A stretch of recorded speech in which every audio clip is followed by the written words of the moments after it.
Hi అండి, అందరికీ నమస్తే. నేను మీ రాము ఫ్రమ్ భద్రాచలం.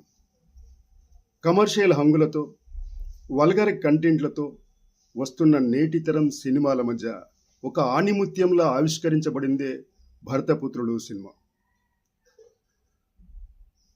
విదేశీయుల ఎత్తుగడలు, స్వదేశీయుల పన్నాగాలు మన దేశ యువతను ఏ విధంగా రెచ్చగొడుతున్నాయి, వాళ్ళని ఏ విధంగా దేశద్రోహులుగా తయారు చేస్తున్నాయి అనే ఒక సమస్యల్ని ఈ చిత్రం ద్వారా సూచిస్తూ వాటికి ఒక పరిష్కారం ఈ సినిమా ద్వారా చెప్పారు సినిమా దర్శకులు.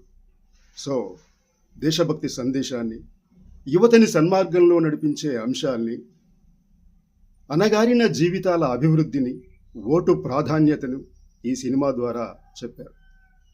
సో ఎంతోమంది సినీ విశ్లేషకుల, విమర్శకుల ప్రశంసలు పొందుతూ వోల్గా వీడియోస్లో ఈ సినిమా దిగ్విజయంగా ప్రదర్శింపబడుతుంది. సో దట్ ఇటువంటి సినిమాని మనం చూడటం, ఆదరించటం వల్ల భవిష్యత్తులో కూడా ఎన్నో దేశభక్తి సినిమాలు, కుటుంబ కథా చిత్రాలు వచ్చే అవకాశం ఉంది. కాబట్టి అందరూ తప్పకుండా భరతపుత్రుడు సినిమాని చూడండి.